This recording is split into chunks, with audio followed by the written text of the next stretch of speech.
and then we have just some from the audience, depending on time. So the format's going to be as follows. 3 minutes to introduce themselves and talk about their campaign. I'll ask 3 questions, a 4th if we have time, from the audience, and then we'll have 3 minutes to sum up or rebut your opponent's comments. So our first question is about the local economy. Can everyone hear me? I'm pretty quiet, I know. Do you want to say the opening statement? Oh yes. Oh yeah. Yeah, I did say that, right? Okay, so we're gonna have Ms. Slinkosky, if you'll go first, and then Al, and then we'll go back and forth. Okay, so good evening. My name is Deborah Slinkosky, and I'm a candidate for the 5th Assembly District. And can you hear me? Can you hear me? Yep. First, I'd like to tell you a little bit about myself. I'm a resident of Town for the past 31 years. And I live in Holbrook with my husband, where we raised our 3 sons, Michael, Matthew, and William. I possess a master's degree in public policy and a bachelor's degree in business management and communications. Spent 22 years in banking and finance and 8 years Suffolk County government. In 1997, I elected to put my career on hold in order to raise our 3 children, and during that time I became very active in the community. I served as a board member for the Sachem Board of Education. I also served as a board member for the Town Youth Bureau. I also spent a great deal of time volunteering and fundraising for organizations such as the Police Athletic League, Sachem Youth Sports, Sachem Youth Advisory Group, Sachem Touchdown Club, 3 sons played football, and of course the Catholic Youth Organization. I was also the founder and the co-honorary chair of Sachem's first legislative committee, which reconnected our communities with legislators across Suffolk County. A very important step, making sure that politics understood the needs of our schools and the needs of our community. In short, I'm a bona fide public servant, ready to take on the dysfunction in Albany. I am committed to family, I am committed to community, and I will do everything in my power to protect and defend the middle-class way of life.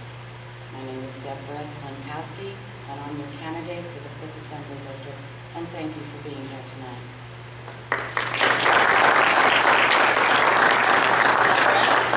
Hey, for those who don't know me, I usually come to almost every single meeting when I'm down here.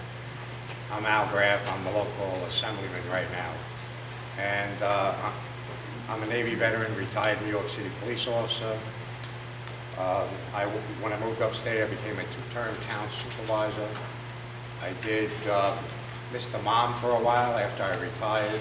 I'm married to my wife, Mary, for the last 32 years. I have a degree in elementary education, and I have a law degree. I worked for legal aid for a little while. Can you hear me? Yeah.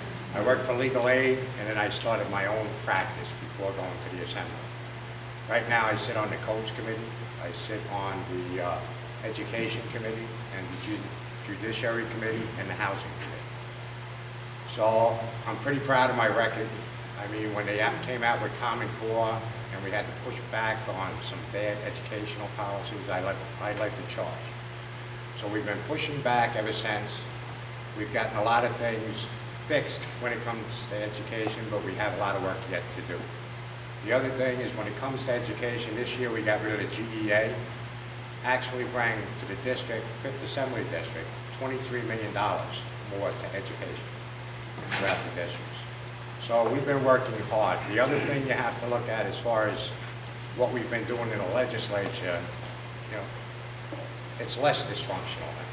If you look at it, we've been taking on a lot of the expenses for the counties, the towns, right? Trying to keep your taxes down.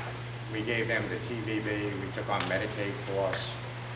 And right now, if you look at your personal income tax for New York State, they're down to a level that they were in 1937. So we have our eye on the ball when it comes to, understand, I have a house here, my daughter has a house here, my son has a house here, right? So I'm always mindful of the cost associated with Long Island. and that's what we've been fighting for you. So for the last 5.5 years, I've been working hard. I've been out front on a lot of the issues.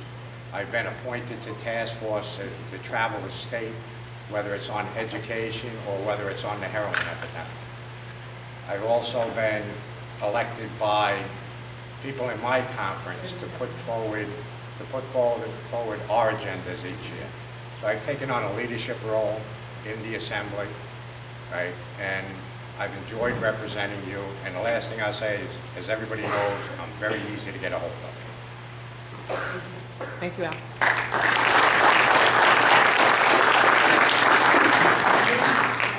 minutes, and then I'll take another 2 minutes with that. Okay. So Terry's going to be the timekeeper. She'll give you a little more. So our first question is about the local economy, specifically as it pertains to our hamlet. As you may know, Ronkonkoma encompasses 2 districts, 2 precincts, 2 towns. On the Brookhaven side, plans for the hub went through without local input. Despite our best efforts, our community's wishes were largely ignored. We've since worked with the builder for some concessions. However, we know that the Islip side is being eyed for some sort of development. How do you envision this development on this side of the tracks? How exactly would you include the community, and how would you work towards these goals, given that our community encompasses 2 of everything? From the beginning, I spoke out against the hub because I saw nothing but problems. I mean, if you sit there and you look at the parking situation in Ronkonkoma, and if you try to get on a train, there's no parking now. So you're going to put a couple thousand apartments there, right? And you can't tell me that they're not going to bleed into the parking at the railroad station. Not to mention what's going on as far as road congestion. And right now, I think the sewer is the big issue. I don't know if that was fixed in the county yet, you know, but I think the county executive was looking to pull back from the sewers.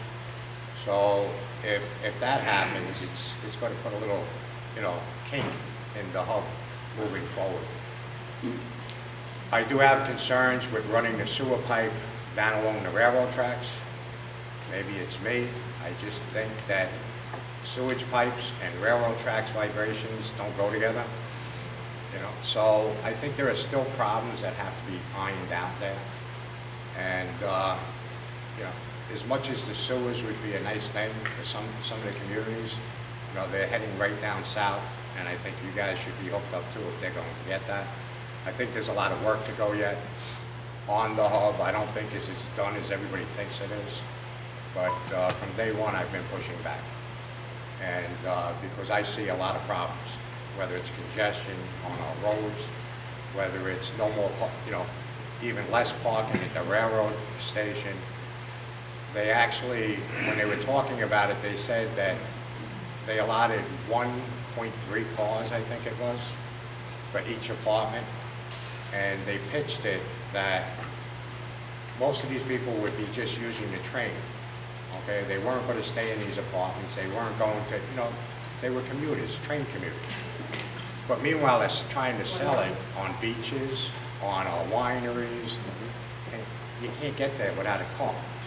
All right, so I've had a lot of problems with it. I spoke up about it, so I think I'm out of time. Would you like me to repeat the question, or you got it? Do you want me to repeat the question? Well, I understand that you have concerns about the development of the hub at the Ronkonkoma train station. Well, the question specifically is what, we know that it's being eyed on this side, so what are your solutions on this side? Well, whether it's eyed on this side or not, I will not endorse any type of development on the Islip side of the railroad.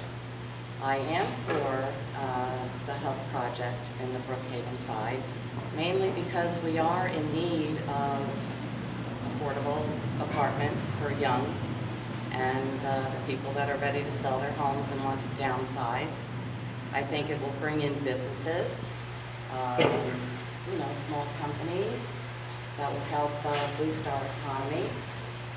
As far as the sewer treatment is concerned, yeah, there's some difficulties there, and whether or not we should be using the Southwest Sewer District is another question, because it's got a lot of faults throughout the county. But be that as it may want to look into sewer treatment plants. There are standalone treatment plants that may handle some of the sewage and be able to take a lot of the impact off of the Southwest Sewer District. So again, I endorse the development on the Brookhaven side. I do not endorse the development on the ISIP side. And I will try to, well, I will work to make sure that ISIP stays vacant and do everything I can to promote the economy on the Brookhaven side. It helps the entire community, folks. We're all connected. And I kind of like the area because it's contained, it's 50 acres. It really can't expand. I think it'll have a nice walkable community, plus you have the transit there. And it really does need to be developed because it's terribly blighted. So again, I do endorse the Brookhaven side development. Any rebut, Al? Any? Well,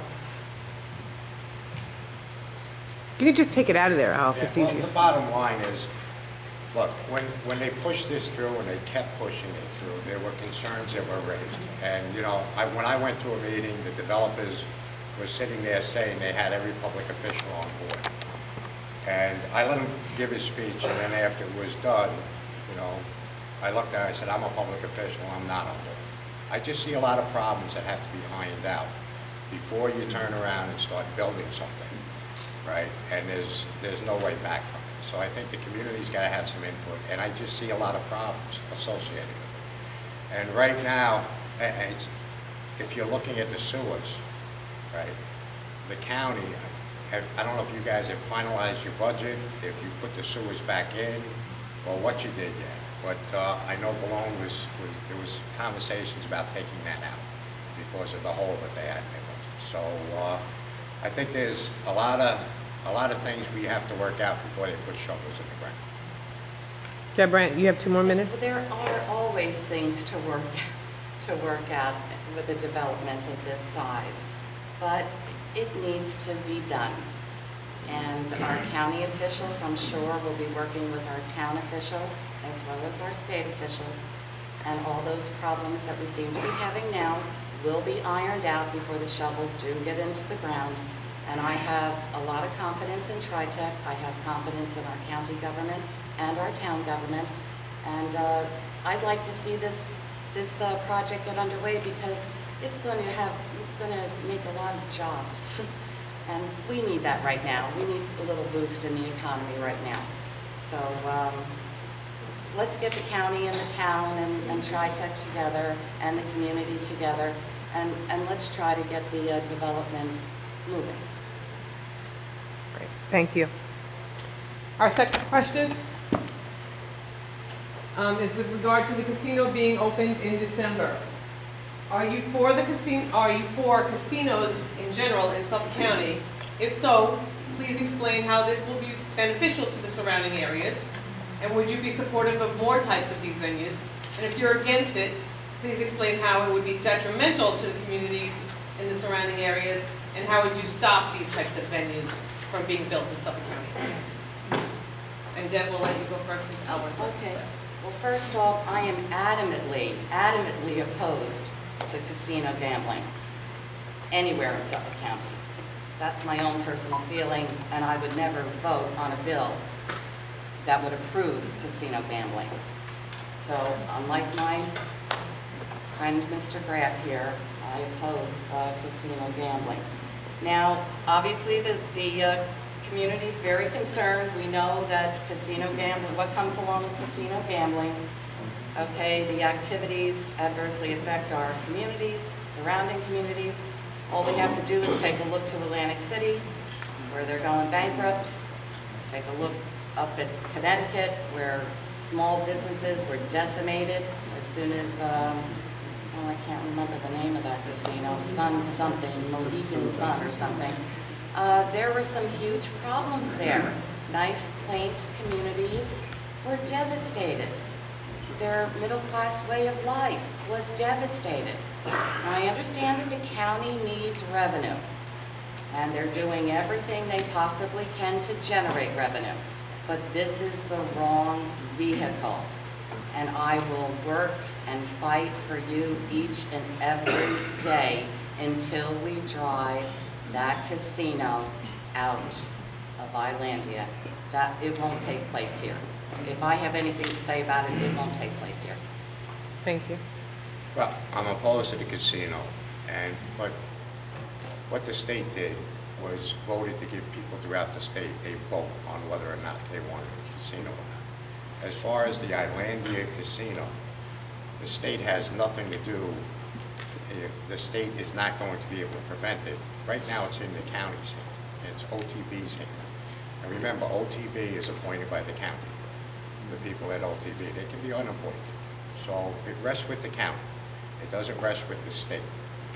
So as far as the state coming in and be able to prevent that, right now it's in the county's hands or it's in OTB's hands.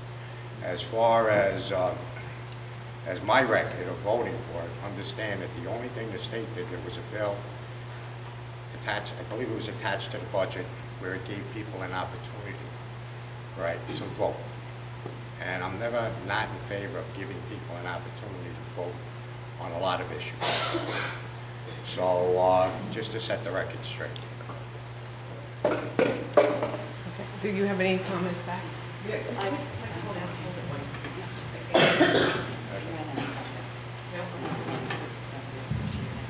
I'm not sure what Al was thinking at the time. I guess he had all good intentions, but I don't know if he thought we were going to be immune or what was going to happen. But needless to say, here we are. We're faced with this. And yes, it is in the county's hands, and yes, it is in the hands of OTB. But, as we look at the OTB business model, it's terribly flawed. It's bankrupt. It's trying to make its way out of bankruptcy. I don't think that putting the casino in Islandia is the right thing to do, but needless to say, the state representatives have always got to have a working relationship with the county and with the towns in order to make sure that the voice and the concerns of our constituency are heard. So even though the state has nothing to do with the casino going in there, I still think that we should be taking an active role, speaking and negotiating and networking with our county and with our town to make sure that the voices are heard and that we don't want it here. And this is our community, and we should have the say, and the county should understand that. OTB has got to find a way to, dig its way out of bankruptcy some other way. It's not going to be on the backside of the taxpayers that have already given way too much, folks. You have 2 minutes to... Again, the state did not vote for a casino. The state voted to put a thing on a referendum, especially for the upstate communities who wanted things like this, who wanted stuff like this. And as far as the state jumping in, you can keep trying to put, misrepresent my record, and you can say it over and over again. It doesn't make it true. But the bottom line is, right now, it's in the hands of Suffolk County. I believe this community also has a lawsuit right now to try to stop it from coming forward. So as far as the state's involvement, right, the state doesn't have a say right now. It's in the hands of OTB. I know you went in front of the village of Islandia, who could have stopped it there, but they didn't. Right? So now you're in court, and the bottom line is, right now this rests with OTB.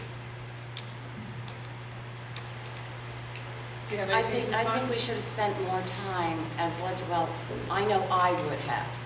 I would have spent every night and day on the legislators' steps. I would have spent every night and day at OTB, making sure that they understand our concerns.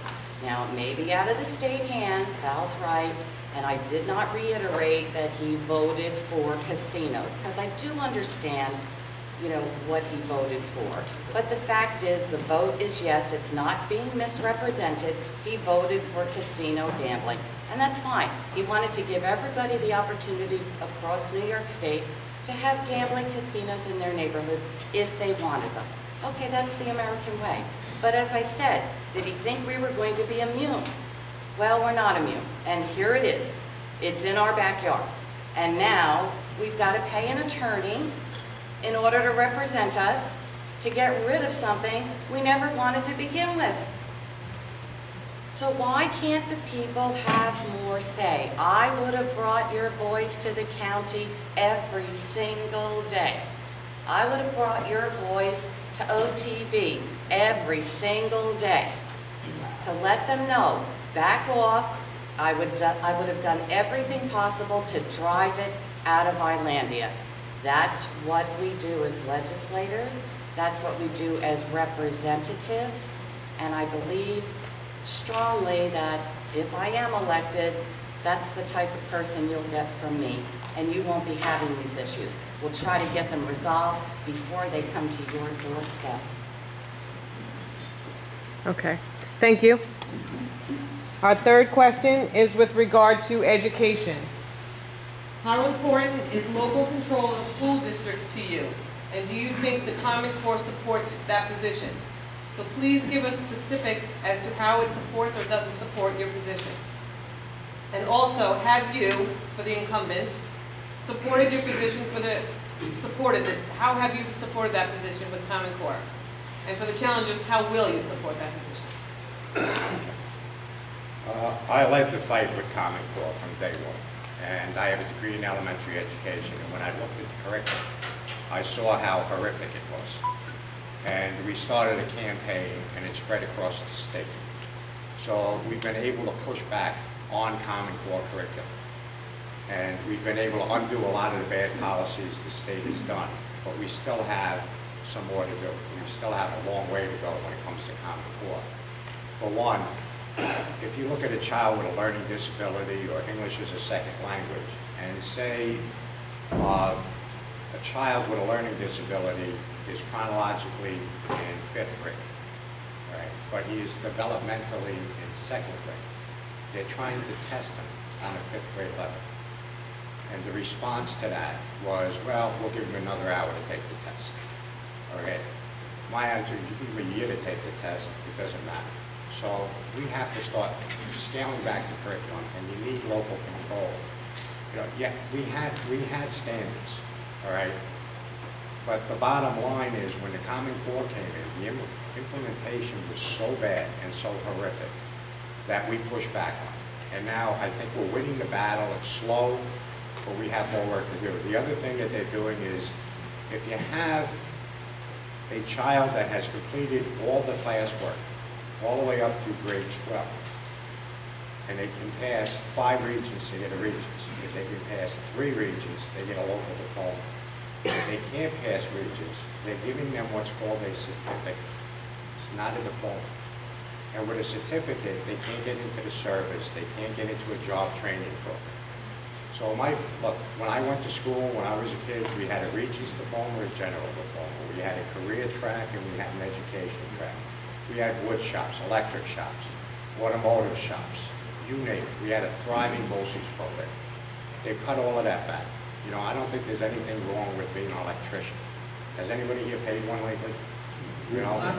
So the bottom line is, when it comes to education, I think that the state hasn't done what they're supposed to. Now, I travel the entire state with this. I talk to parents, I talk to teachers, right?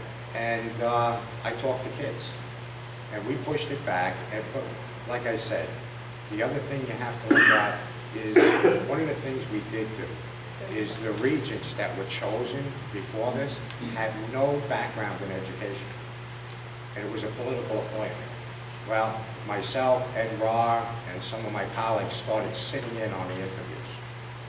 And we've been pushing back, and now what's happening is we're actually getting Regents there that have a background in education. And that was an important part of what we did over the last couple of years. So the Regents now are starting to make the right decisions, but we still have work to do. We're still pushing. We have a long way to go with education. And the bottom line is, we can't lose these kids. So the fight keeps going on. this is where Al and I differ. Now, I was on the Board of Education, and I am a staunch advocate for education. 2 of my children are teachers. They're not children anymore, but they'll always be my kids. And I have a child also at NYPD. So they all graduated college, and I was very proud. Now, I am for Common Core. For one reason. It raises the standard. There's not a parent in this hall tonight that doesn't want to raise the standard for their children's education. What they did, though, with the rollout was completely destroy the educational system. So what do we have to do? We have to make sure that government gets out. They gave us the mandate.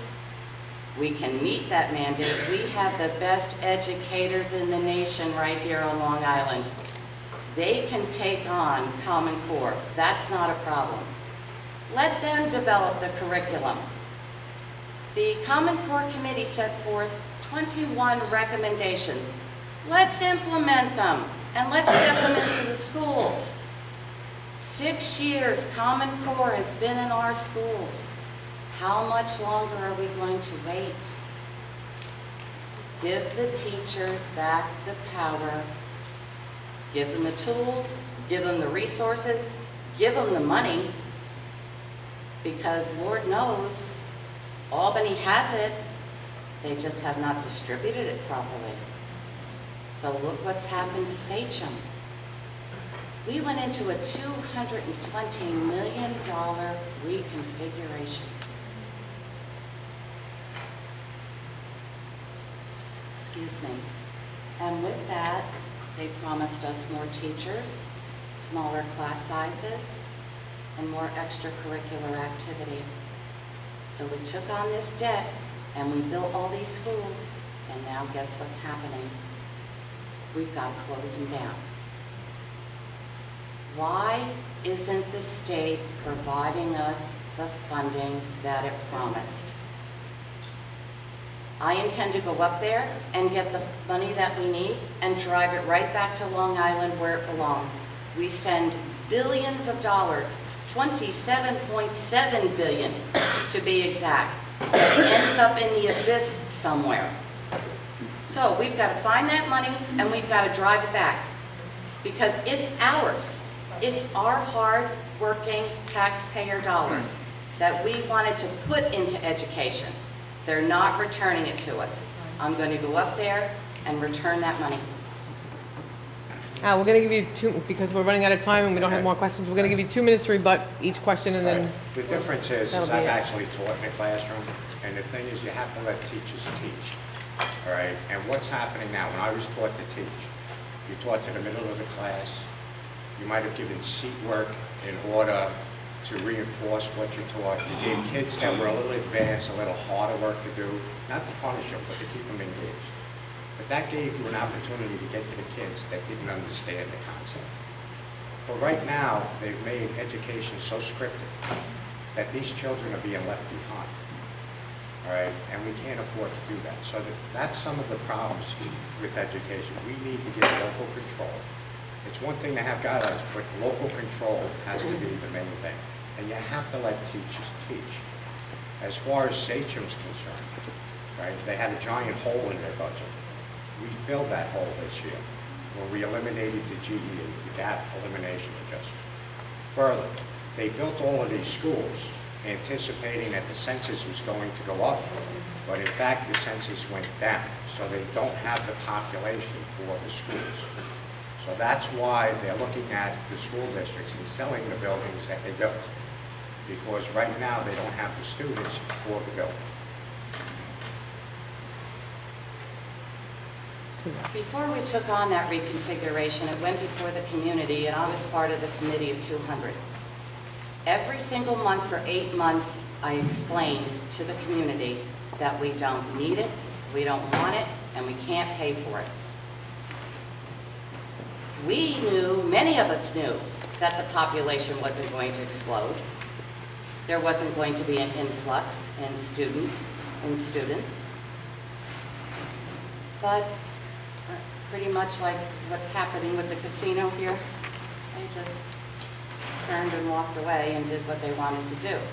But be that as it may, we have to solve the issue. So,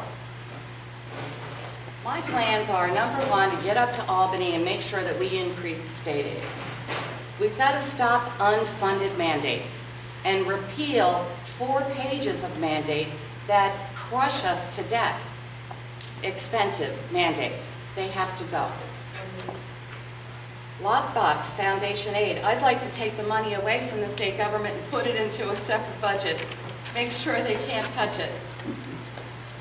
I want to make sure that we get increased staff like we were promised, smaller class sizes like we were promised, and give the teachers the opportunity to construct the curriculum based on how they teach their classes. They will meet the mandate. It's not a problem. Our children will soar once you put it back into the hands of the teachers. Once you take it away and give it to government, well, you see what happens. It becomes dysfunctional. It no longer works. So I want to make sure that it gets back into the hands of the teachers. And the first thing we have to do, we have to get the noose off the teachers' necks. This evaluation criteria is unconscionable. So we've got to make sure that Cuomo gets rid of the evaluation the way that state wants to implement it. We've got to give it back to our school administrators, and that will free up our teachers and let them get back to teaching. Thank you. Thank you both for coming out here tonight. I just want to let everyone else know, we also have running for the State Assembly in District 5, a Libertarian candidate, James Smith, who I did not contact and did not get in contact with. Also, for those of you in District 8, we have Mike Fitzpatrick, who unfortunately could not be here tonight. He's in Ireland. So I asked him to pack me in the suitcase. He said there was no more room. Also, Rich, I don't know how to say his last name, but he did not respond to our invite, so he did not come to our meet the candidates night tonight. So please give everyone a round of applause.